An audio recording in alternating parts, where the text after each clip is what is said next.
warahmatullahi wabarakatuh. Perkenalkan, nama saya Alif Farizi. Saya akan membawakan materi tentang persiapan lahan. Dalam mempersiapkan lahan, yang harus dilakukan adalah: 1.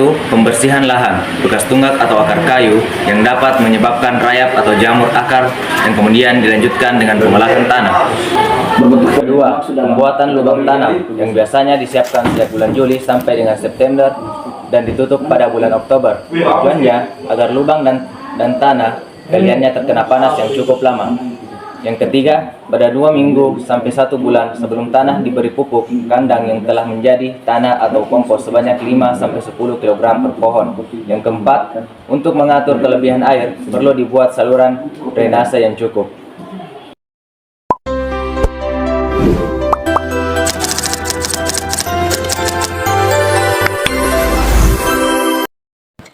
Penanaman cengkeh dilakukan pada awal musim hujan. Dalam penanamannya dilakukan pula pola tanaman campuran polikultur dengan sistem tanam pagar, yaitu memperkecil jarak tanam dalam baris timur sampai barat, misalnya 12 meter kali 5 meter atau 14 meter kali 6 meter, sehingga tersedia ruangan untuk tanaman sela atau tanaman campuran. Tanaman campuran dapat dilakukan pada tanaman yang belum produktif dan atau kurang produktif. Beberapa tanaman campuran yang dapat digunakan antara lain kacang tanah, kacang tunggak, jagung, dan tanaman lain, kecuali ketela pohon, karena ketela pohon menyerap banyak garam-garam mineral dari dalam tanah dan tidak dikembalikan, sehingga sangat cepat mengurangi kesuburan tanah.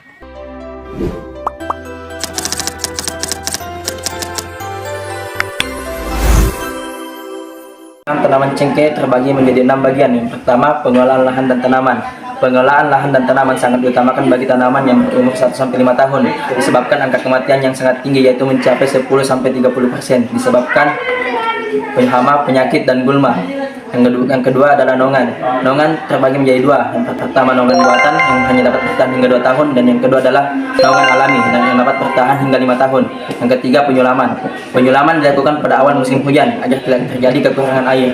Yang keempat, penyiraman. Penyiraman dilakukan pada tanaman muda, yaitu 2 kali sehari, yaitu pada saat pagi dan sore hari. Yang kelima, pemasangan mulsa. Pemasangan mulsa dilakukan pada awal musim kemarau. Dan yang keenam adalah pemupukan. Pupuk organik diberikan 2 tahun sekali, yaitu pada awal dan akhir musim hujan, dan pupuk anorganik diberikan 1 tahun sekali, yaitu pada awal musim hujan.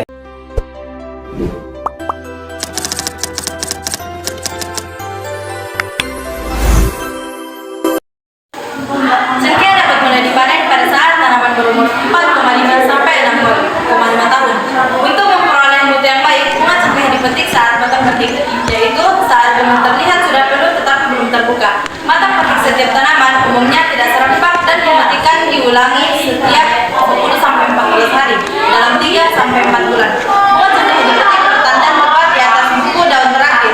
Bunga yang telah dipetik lalu dimasukkan ke dalam keranjang atau karung kecil dan dibawa ke tempat pengolahan.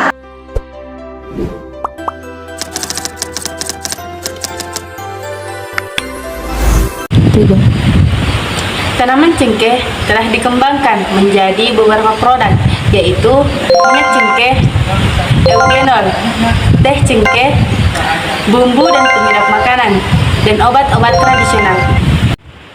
Selain itu, tangkai cengkeh juga bisa dibuat menjadi rokok kretek, makanan, minuman, dan obat-obatan.